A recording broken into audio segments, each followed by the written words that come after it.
வணக்கங்க. இன்றைக்கி மாடி தோட்டத்தில் விளைஞ்ச பச்சை பொன்னாங்கண்ணி கீரையை வச்சு நான் வந்து பச்சை பொன்னாங்கண்ணி கீரையிலேருந்து கடையில் செஞ்சுருக்கேன் பாருங்கள். பாசிப்பருப்பு கொஞ்சம், சின்ன வெங்காயம் ஒரு 10 பல், பூண்டு ஒரு 4 பல், வரமிளகா ஒரு 2, சின்ன தக்காளி பழம் 1, உப்பு கொஞ்சம்.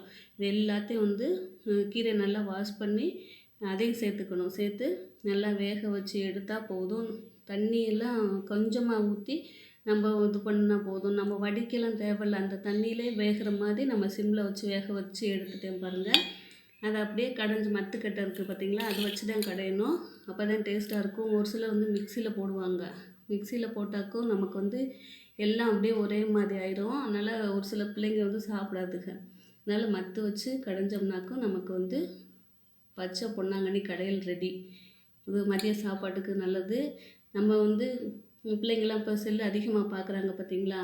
இது வாரத்துக்கு ஒரு 3 தடவை நம்ம வந்து இந்த மாதிரி கீரையில் எதுனாலும் கூட்டோ பொரியலோ எது நம்ம செஞ்சு கொடுக்கலாம்.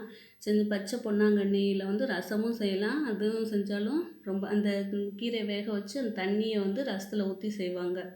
ஒரு நாளைக்கு நான் வந்து எப்படி ரசம் வைக்கிறதுன்னு நம்ம சேனலில் வீடியோ போடுறேன் பாருங்கள். இப்போ வாரத்தில் 3 நாள் இல்லாட்டி 4 நாள் நான் வந்து வாரத்தில் 3 நாள் வந்து யூஸ் பண்ணிடுவேன். செல்லு வந்து நான் அதிகமாக தான் பார்ப்பேன். ஏன்னா சேனலில் ரன் பண்ணுறோம், மற்றவங்களும் எப்படி போடுறாங்க வைக்கிறாங்க அப்படின்னு சொல்லி பார்ப்போம்ல. இந்த கீரை சாப்பிட்றதுனால நான் இதுவரையிலும் கண்ணாடியெல்லாம் போடலைங்க. அதனால் நம்ம வந்து மாடி தோட்டத்தில் இந்த குச்சியை ஊனி வச்சாலே நல்லா வளர்ந்துடும். கீரை எப்படி இருந்து நடலாம் அப்படின்னு நான் சொல்லியிருக்கேன். கீரை அறுவடை பண்ணியும் காமிச்சிருக்கேன். நம்ம வீட்டு தோட்டத்திலே வந்து நம்ம ட்ரை பண்ணி செய்யலாம். கண்ணுக்கு ரொம்ப நல்லது. ஸ்கின் வந்து நல்லா க்ளோ ஆகும்னு சொல்லுவாங்க. இந்த தொடர்ந்து சாப்பிட்டுட்டு வந்தாக்கும் கண் பார்வை நல்லா வரும் பாருங்கள். இன்றைக்கி வந்து மாடி தோட்டத்தில் விளைஞ்ச பச்சை பொன்னாங்கண்ணி கீரையில் நான் வந்து கடையில் செஞ்சுருக்கேன். இந்த மெத்தடில் நீங்கள் ட்ரை பண்ணி பாருங்கள். தேங்க்யூங்க.